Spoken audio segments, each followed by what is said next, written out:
My name is Ariana, and I was 16 years old when my parents put me on a plane with one suitcase and told me it was for my own good. They smiled when they said it. They hugged me like loving parents do. And then they walked away before the boarding gate even closed. For the next 8 years, they told everyone the same story. That I'd gone overseas for school. That I was difficult, but they were still supporting me. That I'd chosen to stay away. None of that was true. The truth is, for 16 years, I lived in a house where my brother slept in silk sheets. While I learned how to disappear, I woke up every morning before sunrise to make breakfast, iron clothes, and clean a house that looked like a magazine spread from the outside. My brother, Ethan, slept until noon in his private bedroom with a balcony overlooking the pool. My parents had a phrase they repeated so often, it became law. Some children are investments. Some are liabilities. Guess which one I was? I believed it. I believed I was the problem. I believed I deserved what came next.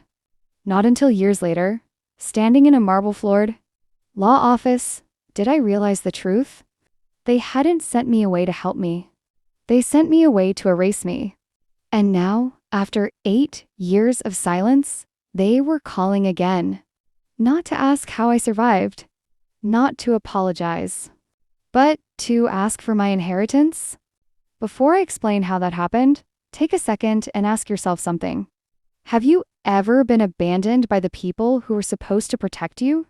If this story already feels familiar, tap like and subscribe, not out of pity, but because what happens next will make you angry in ways you don't expect.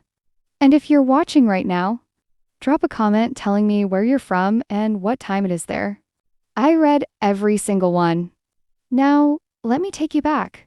Back to the morning my parents decided I didn't belong in their perfect American life anymore.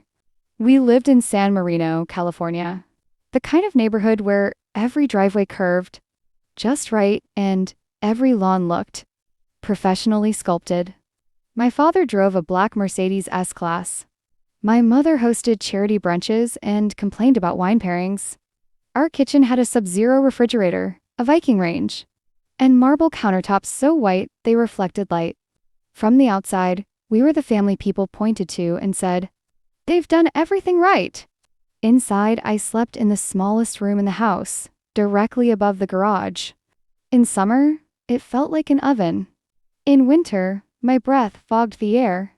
Ethan's room, on the other hand, had a walk-in closet bigger than my entire bedroom and a wall-mounted TV that cost more than everything I owned combined. Every morning, my mother would sit at the kitchen island scrolling on her phone while I stood by the sink waiting. "Did you pack Ethan's lunch?" "Yes, Mom." "Did you steam your father's shirt?" "Yes." And Ariana, she'd add without looking up, "Try not to embarrass us today." I didn't know what that meant anymore. I just nodded. At dinner, there were 4 chairs around the table. 3 were always filled. Once, when I was 14, I pulled out the 4th chair and sat down. My father didn't raise his voice. He didn't need to. "Ariana," he said calmly, "that's not your place." I stood up so fast the chair scraped loudly across the floor. No one spoke. They just waited for me to move back to where I belonged, standing. Ethan never noticed. Or maybe he did and just didn't care. To him, I wasn't a sister. I was background noise. The decision to send me away didn't come with a family meeting. It came with a suitcase placed on my bed. "One bag," my mother said. "You don't need much." "Where am I going?" I asked. She hesitated just long enough to make me uneasy. "Singapore," she said. "A boarding program. It'll straighten you out." My father added, "You'll thank us one day." They didn't ask if I was scared. They didn't explain how long I'd be gone. They didn't give me copies of my documents. At the airport, my mother adjusted my collar like she was sending me to summer camp. "Don't make this harder than it needs to be," she whispered. Then she stepped back. No tears. No waving. No last look. As I walked down the jet bridge with my single suitcase rolling behind me, I turned around once. They were already gone. I didn't know it yet, but that moment was the last time my parents ever planned to be responsible for me. And as the plane lifted off, carrying me away from everything I knew, I had no idea that they weren't just sending me overseas. They were sending me somewhere they thought I could never come back from. Because if I didn't exist anymore, they could keep everything that did. I thought being sent away was the worst thing they could do to me. I was wrong. From the outside, my family looked flawless. Our house sat at the end of a quiet cul-de-sac. White stone exterior, tall windows, and a wrought iron gate that hummed softly when it opened. Neighbors waved. People smiled. My mother's name appeared on charity donor plaques at the local hospital. My father's photo hung in the lobby of his firm, framed and polished. Inside that house, I learned early that love was conditional. Very conditional. Every morning followed the same script. I woke up before everyone else, usually around Wudan Centrofin a.m. Because my mother liked the house to feel awake before she was. I made coffee exactly the way my father liked it, 2 sugars. 1 splash of cream, cup warmed first. I packed Ethan's lunch in the custom monogrammed lunch bag my mother ordered from Europe. Organic snacks. Handwritten notes she never wrote herself. By the time they came downstairs, I was already invisible. "Good morning," I'd say. My father would glance at the paper. My mother would scroll her phone. If they spoke to me, it was only to correct something. "The counter still has streaks. You folded that wrong? Why do you always look tired?" Ethan came down last. Hair still messy, earbuds in. Hoodie from his private school, draped loosely over his shoulders. "Morning," he'd mumble, grabbing food. My mother smiled then. A real smile. "Did you sleep okay, sweetheart?" I watched it all from beside the sink. Our dining table seated 6 people. We used 3 chairs. Once, when a guest asked why I never sat with them, my mother laughed lightly. "Oh, Ariana just prefers to eat later. She's so independent." Independent. That word followed me everywhere. Independent meant no allowance. Independent meant no ride to school. Independent meant no questions. Ethan attended a private academy, 20 minutes away. Tuition alone cost more than most people made in a year. He played tennis. He had tutors, college counselors, summer programs in Europe. I stayed home. "She's homeschooled," my father told people. That was another lie. No one taught me anything. I learned math by balancing grocery receipts. I learned English by reading discarded magazines. I learned how to stay quiet by watching what happened when I wasn't. I didn't have a phone until I was 15. And even then, it was an old one with no data plan. "Why do you need one?" my mother asked. "You don't go anywhere." She was right. I wasn't allowed to. When I asked about getting a driver's license, my father laughed. "Why would you need that? Where exactly do you think you're going?" The truth was simple. They didn't want me to exist outside that house. The first time I noticed how different I looked from them, I was 12. We were standing in front of a mirror in the hallway. My mother fixing her hair. Ethan behind her, same light eyes, same pale hair. And then there was me. Darker hair. Different face shape. Eyes that didn't match anyone else's. "Why don't I look like you?" I asked. The silence that followed was sharp. My mother turned slowly. "That's a stupid question," she said. Then she slapped me. Not hard enough to leave a mark. Just hard enough to teach a lesson. Don't ask things that don't concern you. I never asked again. By the time I was 16, I understood my role. I wasn't a daughter. I wasn't even a mistake. I was a problem to manage. And problems eventually get removed. The conversation about sending me away happened without me. I overheard it late one night, standing at the top of the stairs. "She's getting worse," my mother said. "She watches us. It's unsettling." "She's too old now," my father replied. "People are starting to notice. What if she tells someone something?" There was a pause. "She won't," my father said calmly. "But we're running out of time." My stomach twisted. Time for what? 2 weeks later, my suitcase appeared. One suitcase. No return ticket. No paperwork. No plan explained to me. At the airport, when I asked for my passport back, my mother smiled tightly. "I'll keep it safe," she said. "You lose things." That was the last time I ever saw it. Singapore was nothing like I imagined. It was loud, hot, overwhelming. The man who met me at the airport held a clipboard with my name misspelled. He drove me to a crowded apartment complex on the edge of the city. "This is temporary," he said. "Your parents will sort things out." They never did. Weeks passed. Then months. My emails went unanswered. My calls went straight to voicemail. Eventually, the man stopped coming too. I was 16 years old, alone in a foreign country, with no documents, no money, and no way home. And that's when I realized something terrifying. They hadn't sent me away to educate me. They'd sent me away because, without papers, without proof, without a voice, I was easier to erase. I thought being abandoned was the worst part. I was wrong. The worst part was realizing I was trapped, and the people who put me there had planned it that way. The first night I realized I couldn't leave Singapore, I didn't sleep at all. The apartment I'd been dropped into was on the 4th floor of a concrete building wedged between a busy road and a row of closed storefronts. The air smelled like exhaust and fried oil. The room I was given barely fit a mattress on the floor, and a plastic chair with one cracked leg. No windows. One flickering ceiling light. A fan that rattled like it might fall apart. I kept checking my phone, refreshing my inbox, calling home again and again. Straight to voicemail. I told myself it was a misunderstanding. A delay. A test. My parents liked tests. By the 3rd day, I ran out of money. The man who dropped me off finally returned that evening. I asked him when I'd be starting school. He looked confused. "School?" he repeated. "Yes," I said quickly. My parents said. He cut me off with a short laugh. "No school. You work." The word hit me like a slap. "Work where?" He gestured vaguely toward the street. "Restaurant. Cleaning. You help?" I didn't argue. I couldn't. The next morning, I was handed a black apron and told to follow.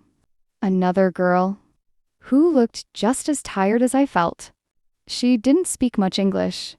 Neither did anyone else. I washed dishes until my fingers cracked and bled. I scrubbed floors until my back burned. I carried trash bags heavier than I was. For 12 hours. At the end of the day, I was paid the equivalent of $12. I asked about my passport. The manager's face hardened. "You don't need passport," he said. "You stay." That night, panic settled deep in my chest. I tried to call the U.S. Embassy. They asked for my passport number. I didn't have it. They asked for proof of identity. I didn't have that either. When I explained that my parents had taken my documents, the woman on the phone paused. "Without documentation," she said carefully, "our options are limited." Limited. I heard my father's voice in my head, calm and certain. "You don't need those things." Asterisk, where are you going to go anyway? I tried to leave anyway. 2 weeks later, I packed my suitcase again and took a bus toward the airport. I didn't know what I'd do once I got there, but staying felt worse than trying. I made it through the terminal doors before security stopped me. "No passport," the officer said flatly. "I'm American," I insisted. "My parents." He shook his head. "No documents. No entry, no exit." I was escorted outside and told not to return. I sat on the curb for over an hour watching planes take off without me. That's when it clicked. This wasn't just neglect. It was a system. Back home, my parents had rules. Don't ask questions. Don't draw attention. Don't take space. Here, the rules were simpler. Work. Stay quiet. Don't exist. Weeks turned into months. My parents sent one email. Just one. Asterisk, "We're disappointed you're not adjusting better. Try harder." Asterisk. That was it. No money. No call. No concern. I learned how to survive. I shared rooms with strangers. I ate once a day. I hid when immigration officers came around. I watched other girls cry themselves to sleep at night, whispering to families who would never answer. Sometimes, I wondered if my parents thought about me at all, or if erasing me had been the point. One night, after a 14-hour shift, I borrowed a coworker's phone and tried calling home again. This time, my mother answered. "Ariana?" she said, surprised. "Why are you calling so late?" "I need help," I said. My voice broke. "I don't have my documents. I can't come home." There was a pause. Then her voice hardened. "This is exactly why we sent you away," she said. "You're dramatic.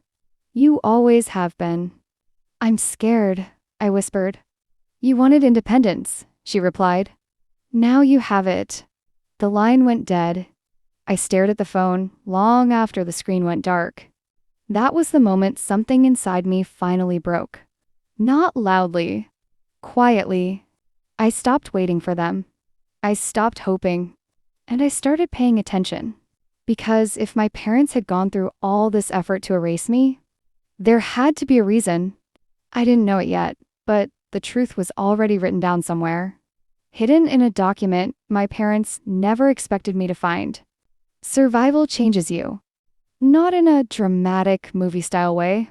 Quietly, gradually, permanently. By the time I turned 17, I had learned how to disappear in plain sight. I knew which streets to avoid when immigration vans patrolled. I knew which restaurants paid cash and asked no questions. I knew how to stretch a bowl of rice across 2 days. I stopped counting how many times I went to sleep hungry. Hunger became background noise. I lived in a series of rooms that were never really mine. 6 girls to 1 apartment. Mattresses on the floor. Belongings kept in plastic bags. At night, the city buzzed outside traffic voices. Music drifting up from somewhere far away. Inside, it was always quiet.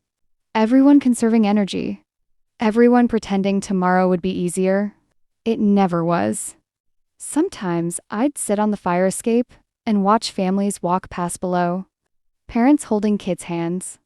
Teenagers complaining about homework. Ordinary lives. I wondered if my parents ever thought about where I was sleeping. If they imagined me somewhere safe. Or if imagining nothing at all was easier. On my 18th birthday, no one remembered. Not my parents. Not my brother. Not even the people I lived with. I bought myself a small cupcake from a bakery near the bus stop and ate it slowly. Standing on the sidewalk, I didn't make a wish. Wishing felt dangerous. That night, something unexpected happened. A woman came into the restaurant where I worked. She was older, maybe late 40s, well-dressed, American accent. She ordered coffee and sat alone near the window. When she paid, she looked at me closely. "You're not local," she said gently. I froze. People didn't ask questions like that. "I'm from the US," I said carefully. Her eyes softened. "I thought so." She introduced herself as Laura. She worked with an international nonprofit that helped displaced students.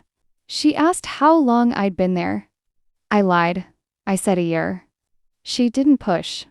Before she left, she slid a card across the counter. "If you ever need help," she said, "real help, call this number." I stared at that card for a long time after she was gone. I didn't call right away. Hope felt like a trap. But 2 weeks later, when the restaurant cut my hours and my landlord raised rent, I dialed the number with shaking hands. Laura met me at a cafe the next day. She asked questions slowly, carefully, not like someone interrogating me, but like someone afraid of breaking something fragile. When I told her my parents had sent me overseas at 16 and kept my documents, her expression changed. "That's not normal," she said. I laughed bitterly. "You'd be surprised. Survival changes you. Not in a dramatic movie-style way. Quietly, gradually, permanently. By the time I turned 17, I had learned how to disappear in plain sight. I knew which streets to avoid when immigration vans patrolled. I knew which restaurants paid cash and asked no questions. I knew how to stretch a bowl of rice across 2 days. I stopped counting how many times I went to sleep hungry. Hunger became background noise. I lived in a series of rooms that were never really mine. 6 girls to one apartment. Mattresses on the floor. Belongings kept in plastic bags. At night, the city buzzed outside traffic voices. Music drifting up from somewhere far away. Inside, it was always quiet. Everyone conserving energy. Everyone pretending tomorrow would be easier. It never was. Sometimes I'd sit on the fire escape and watch families walk past below. Parents holding kids' hands. Teenagers complaining about homework. Ordinary lives.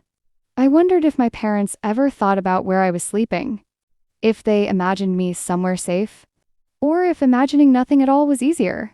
On my 18th birthday, no one remembered. Not my parents. Not my brother. Not even the people I lived with. I bought myself a small cupcake from a bakery near the bus stop and ate it slowly. Standing on the sidewalk, I didn't make a wish. Wishing felt dangerous.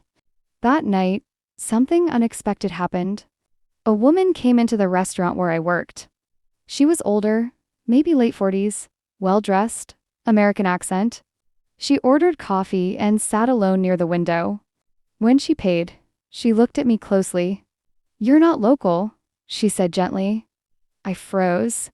People didn't ask questions like that. "I'm from the US," I said carefully. Her eyes softened. "I thought so." She introduced herself as Laura.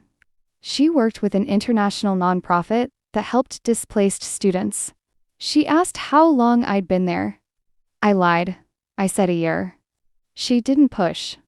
Before she left, she slid a card across the counter. "If you ever need help," she said, "real help, call this number." I stared at that card for a long time after she was gone. I didn't call right away. Hope felt like a trap. But 2 weeks later, when the restaurant cut my hours and my landlord raised rent, I dialed the number with shaking hands. Laura met me at a cafe the next day. She asked questions slowly, carefully, not like someone interrogating me, but like someone afraid of breaking something fragile. When I told her my parents had sent me overseas at 16 and kept my documents, her expression changed. "That's not normal," she said. I laughed bitterly. "You'd be surprised." She helped me file a report with a local legal aid group. It wasn't much, but it was something. They helped me apply for temporary residency. It took months. Endless forms, interviews, waiting. During one of those appointments, a clerk asked for my birth certificate. "I don't have it," I said, used to saying that now. "Do you know where you were born?" She asked. "Yes," I said. "California." She typed my name into a database, then paused, then frowned. "That's strange," she said. My heart skipped. "What?" "There's a record," she said slowly. "But it's incomplete." "Incomplete how?" She turned the screen slightly toward me. I saw my name, my birth date, and then another name underneath it. A name I'd never seen before. "Is this your mother?" the clerk asked. I stared at the screen. "No," I whispered. "That's not my mother." The clerk frowned deeper. "According to this, it is." I walked out of that office in a daze. The air felt heavier, the streets louder. That night, I replayed everything. My parents' discomfort when I asked questions. The way I didn't look like them. How easily they'd let me go. Laura listened quietly as I told her. "Do you know that name?" she asked. "No," I said. "But I think my parents do." That was the first time it occurred to me. Maybe they hadn't just abandoned me. Maybe they were hiding something. Something worth sending me across the world to bury. I didn't know who that woman was. But I knew one thing for sure. If my parents had gone through this much trouble to keep her name from me, she mattered. And whatever the truth was, it was big enough to scare them. I couldn't get that name out of my head. It didn't belong to my mother. It didn't belong to anyone I knew. And yet, it was sitting there in an official system, quietly attached to me. For days, I did nothing but think. At work, I scrubbed plates and replayed the clerk's words in my head. At night, I stared at the ceiling and tried to remember moments I dismissed as normal. My parents avoiding certain questions. My mother snapping when I asked about my birth. My father insisting documents were safer with him. Laura noticed the change immediately. "You're not sleeping," she said one afternoon. "I think my parents lied to me," I replied. She didn't correct me. She just asked about what? About who I am. That was enough. Laura contacted a colleague in the USA, family law attorney, who specialized in missing documentation and cross-border cases. It took weeks of back-and-forth emails, notarized statements, and identity verification through my temporary residency papers. Then, one night, Laura called me. "I found something," she said. My stomach dropped. "What kind of something?" "The kind your parents didn't want you to see." We met the next morning in her office. It was small, cluttered, nothing like the sleek law firms I'd seen in movies. But on her desk sat a manila folder with my name written on the tab. My hands shook as she opened it. Inside were scanned documents. Old ones. A will. A trust registration. And a birth record amendment. The name from the database was there again. Laura tapped the page gently. "This woman," she said, "left something to you." "To me?" I echoed. "I don't know her." "She knew you." According to the documents, the woman had passed away when I was 13. She'd created a trust in my name. Years earlier one that would activate when I reached adulthood. But there was a condition. I had to be found. Legally located. Verified. Alive. My parents were listed as temporary guardians. Temporary? I felt sick. "They were supposed to help identify you when the time came," Laura said quietly. "Instead, they reported you as unreachable." Unreachable. "They said you chose to stay overseas," she added. "That you didn't want contact." I laughed, sharp and broken. "They sent me here," I said. "They took my passport." Laura's jaw tightened. "They knew," she said. "And they acted fast." The trust wasn't small. I didn't even understand the number at first. I had to ask her to repeat it. 7 figures. Enough to change everything. Enough to explain everything. "They were waiting you out," Laura said. "If you stayed gone long enough, they could petition for control." Control. Of my life. My name. My future. My chest felt tight. All those years alone. All that silence. It hadn't been neglect. It had been strategy. That night, I checked my email. For the first time in years, there was a message from my mother. "We've been thinking about you. We miss you. Call us when you can." My hands went cold. They didn't miss me. They missed something else. And for the first time since I was 16, I wasn't powerless anymore. I didn't reply. Because if my parents were reaching out now, it meant one thing. They knew the inheritance was real. And they were coming for it. My mother called the next morning. I watched the phone ring until it stopped. Then she called again. And again. By the 5th missed call, a text came through. "Please don't ignore us. We're worried." Worried. The word made me laugh out loud in the empty apartment. They hadn't worried when I slept on a mattress on the floor. They hadn't worried when months went by without hearing my voice. They hadn't worried when I turned 18 alone in a foreign country. But now? Now they were worried. I waited 2 days before replying. "I'm busy." "What do you want?" Her response was immediate. "We just want to hear your voice. You're still our daughter." Daughter. She hadn't used that word in years. We spoke that night over a video call. My mother appeared first, perfectly styled as always. Sitting in the familiar kitchen back home. The sub-zero fridge gleamed behind her like nothing had ever changed. "Your father is here too," she said sweetly.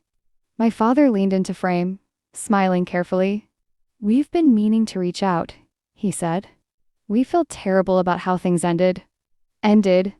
Like it was a misunderstanding. Like I'd just wandered off. I was 16, I said quietly. You sent me away without my documents. My mother sighed, as if I were exhausting. You were emotional, she said.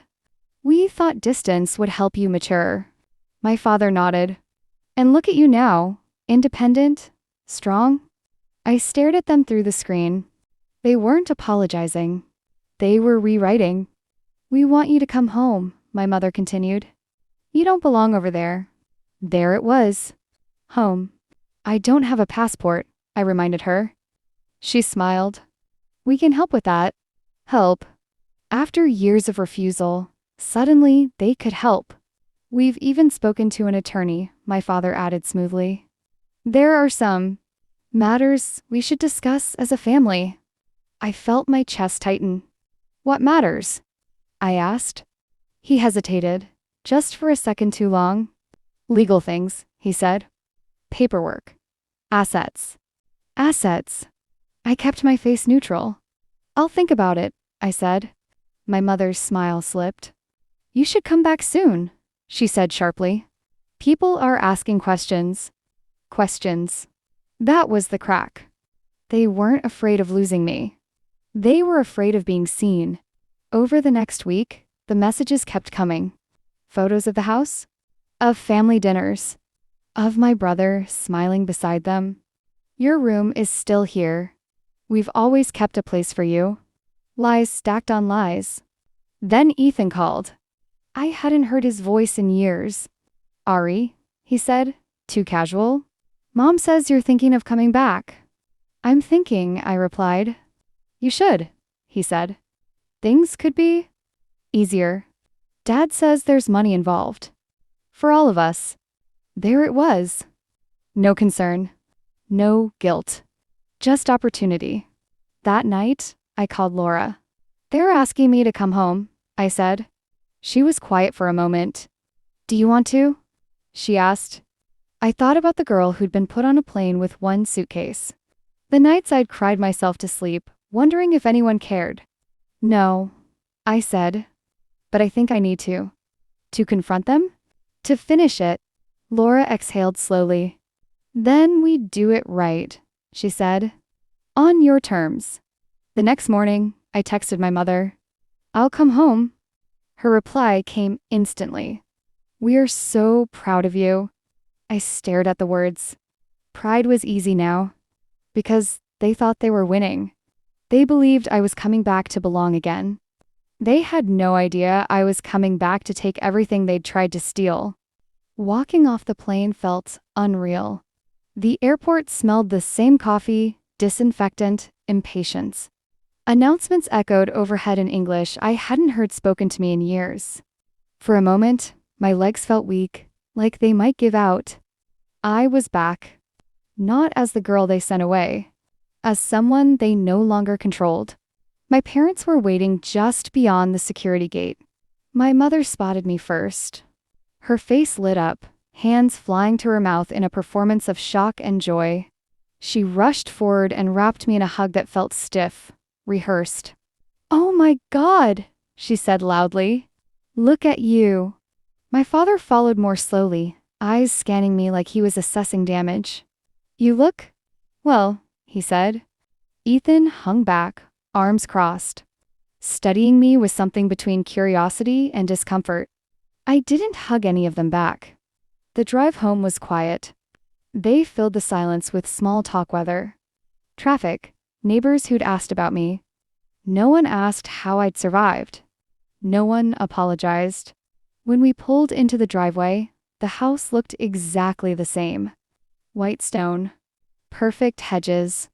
Not a single sign that I'd ever left. Or that they'd wanted me gone. My old room had been redecorated. Fresh paint. New bedspread. A staged attempt at welcome. We wanted you to feel comfortable, my mother said. I nodded. Thank you. That night, over dinner, my father finally brought it up. We should sit down with our lawyer tomorrow. he said casually, cutting into his steak. Just to sort out some paperwork. My mother smiled. It's easier if everything stays in the family. I met her eyes. It won't, I said. The silence that followed was sharp. My father tried to recover first. He always did. There's been a misunderstanding, he said, forcing a smile as if charm could still save him. We made difficult choices, but everything was done with her best interests in mind. The attorney didn't argue. She simply pressed a button on the conference room phone. Another line clicked open. Please come in, she said. The door opened. Two people entered, one man in a gray suit, one woman carrying a thick binder. Neither of them looked impressed. This is Ms. Delgado, the attorney said, nodding to the woman. She represents the oversight firm that flagged irregularities in the trust's handling. My mother's hands tightened around her purse. I don't understand why this is necessary, she said sharply. Ms. Delgado opened the binder. For years, she began, calm and precise. This trust sent routine verification notices to the listed guardians. Every notice went unanswered. My father interrupted. We were told Ariana didn't want contact. Ms. Delgado flipped a page. Except, she said, we have records showing emails from this address. She looked at him, requesting confirmation that the beneficiary could not be located. I felt my chest tighten. They hadn't just ignored me. They'd actively erased me. You told them I disappeared, I said quietly. My mother stood abruptly. This is turning hostile. The man in the gray suit spoke for the first time. I'm here because those statements constitute fraud. The word landed heavy. Fraught. My father's face went pale. We didn't steal anything. You attempted to, the man replied. By delaying identification until the beneficiary could be declared untraceable. Ethan looked between us, panic creeping in. Mom, he asked. Dad? No one answered him. The attorney slid one final document across the table. This meeting is on record, she said. Any further attempt to claim or redirect these assets will trigger a formal investigation. Silence filled the room. For the first time in my life, my parents had nothing to say. We stood. As we reached the door, my mother grabbed my arm. You owe us, she hissed under her breath. After everything we did for you. I gently pulled away. You sent me away with one suitcase, I said. You don't get to ask for anything back. Her mouth opened. No words came out. That night, the story spread faster than I expected. Relatives called. Old neighbors whispered. Questions surfaced about my absence, about the sudden tension. My parents' perfect image cracked. And then, 3 days later, the call came. The oversight firm had escalated the case. Formal review. Potential charges. My father called me in a panic. You need to fix this, he said. Tell them it was a misunderstanding. I didn't raise my voice. I spent 8 years fixing what you broke, I said. This part is yours. The line went dead.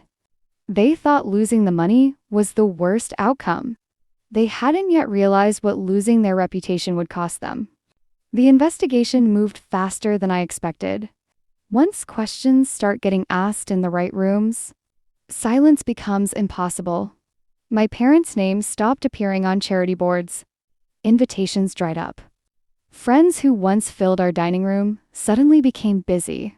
Reputation, I learned, is fragile when it's built on lies. The oversight review turned into a formal inquiry. Nothing criminal was announced publicly, but enough documentation surfaced to make it clear my parents had misrepresented facts for years. Trust administrators cut all communication with them. Financial advisors backed away quietly. My father stopped calling first.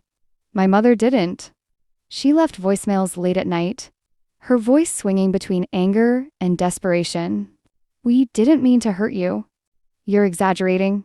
You owe us loyalty. I never replied. Ethan called once. He sounded different, smaller. I didn't know, he said. Not really. I let the silence stretch. You knew I was gone, I said. You just didn't ask why. He didn't argue. I'm struggling, he admitted. Mom and Dad, things aren't good. They're saying if you just talk to the lawyers? No, I said gently. There was no anger left in my voice. Just certainty. You grew up protected, I continued. I grew up erased. We don't get the same ending. He whispered my name. I ended the call.